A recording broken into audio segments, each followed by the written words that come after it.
Hello, and welcome to the Reactor.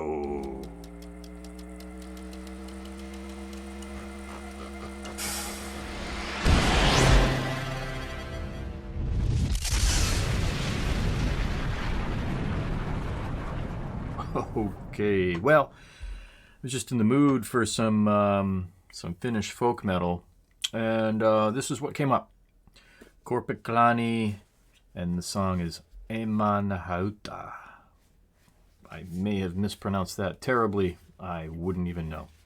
All right, well, let's see what happens.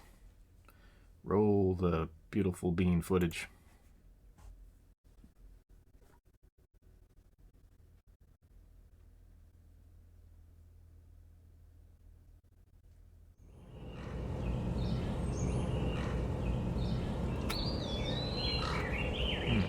Interesting.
Ruumiinsa tuleva muiden kantamaiden paino, joka joutuin ruumistani kiirepäillä päiviäni.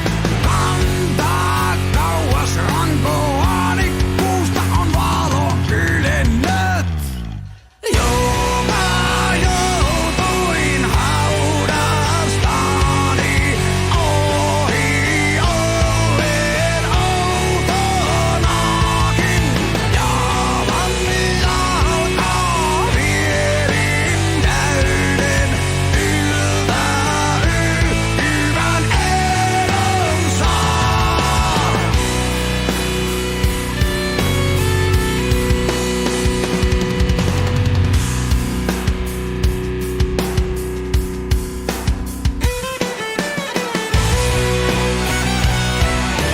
All right. Let's chat about this a sec. Now, what a crunch. The crunch from the guitar is beautiful. I love the deepness and the harshness of the guitars. It's fantastic. That bass drop was beautiful, and the drum rhythm was superb. So far, this is an absolute gem in the midst of whatever the hell I'm doing. So now the song is upon lore of, I would say, Finland or Norway or whatever, somewhere out there. There's a pact between a man and a witch, and the crow does something. I don't know. So anyway, I'll tell you a little story. So when I was a kid, 17, 18, somewhere around 16 maybe, I was kind of fascinated with the occult and certain aspects of that kind of thing. Now, there was a store in downtown Boston that I used to go to. I can't remember the name of it, but they sold herbs, teas, all kinds of little trinkets. They sold jewelry, and basically it was a store for Wicca and the occult stuff and just random weird shit. So I found, when I was looking through the jewelry, I saw this ring, and I was like, I looked at it, and it was a double dragon. So basically it was a dragon chasing the other dragon's tail, and it was kind of like a double dragon ring. It was pure silver, and I had to have it. and I can't remember how much it was, but I spent too much on it, and I loved it. I ended up having a very long string of bad luck. And, I got, because I didn't have a license, so I must have been 16 or so at the time, 15, 16, because I didn't have a car then. I was riding around everywhere on a bicycle. And I ended up in this bizarre bicycle accident where it screwed up the bike. The bike was totaled, but I was completely fine. And the lady that witnessed the accident, she goes, "I can't believe you're not dead."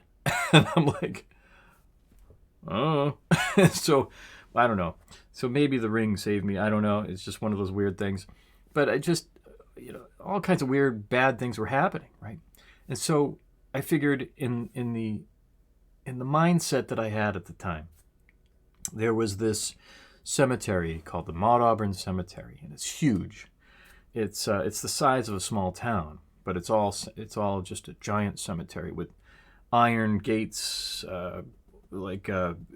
trees from all over the world. The landscape is just gorgeous. It had a big tower where you could climb up and view the city of Boston and the surrounding area. Just a gorgeous place. And there was this spot that I called the heartbeat of the cemetery, because it was a place I frequented often because I was a strange kid. And it was this enormous rose quartz. It was kind of up in a hill and under a tree, and I always thought that was the heartbeat of the cemetery, because I don't know, for whatever reason, it just felt like that was the central spot. So in my mind, I was like, okay, let's clean this thing, right? So I take the ring and I put it on the rose quartz, and I take a walk up the hill between these two giant pillars that look out over the city, and I just kind of sat there and I don't know, meditated or whatever thing I did, and when I came back to the ring, there were 100 crows. They just all of a sudden just appeared there. I'm like, what the hell is going on here? I'm like, oh my God. So that kind of freaked me out a little bit. And I did not feel like I should even touch this ring anymore. It gave me a kind of a bad vibe. So I put it in a bag or something, and I just took a couple days before I decided what I wanted to do, and then I ended up tying it to a rock and throwing it in the ocean. So somewhere out there is a double dragon ring that gives you bad luck. And if you find it, do not put it on. Okay? Just a warning.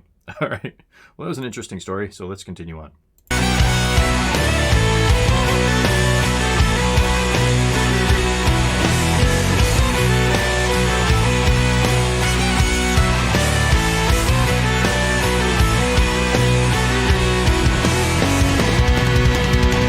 Päivän päälle pääsyn salli yllä. Aamu ahjon sinä hauta haudakseeni. Siellä sammuvat alani, voin ja kuolema aumansa. Ottaa maille tietäjänsä. On 4 miehen mennä. Kantamata taitomielen. Vaan on kehrä jo kohonnut. Noussut päälle päivän kulta. Niin on aika maata olla. Vaikka mullaksi tulevat kuin on vuosien satojen tuhannenkin vuoden päästä paikasta Salasalolta. Peesilahden laitamilta tietopaikasta painut tullut muistosta tarinat kohta kuuta kaivaillut päivää varten maaten mennyt. Joutuin haudastani ohi olleen outonakin. Jalautaa vierin käyden yltä hyvän elon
was cool.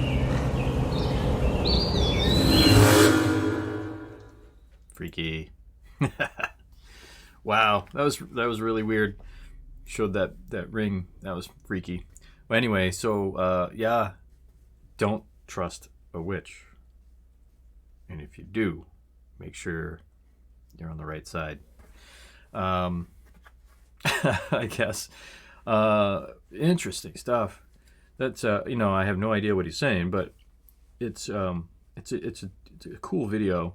I love the occulty stuff, and when you start mixing heavy metal with folk music, and it's got this cool vibe. It just has this amazing, like, ancient vibe to it with current technology. It's so bizarre, but it sounds fantastic. So what a great band. They sound awesome, I gotta say, and they also tell a great story.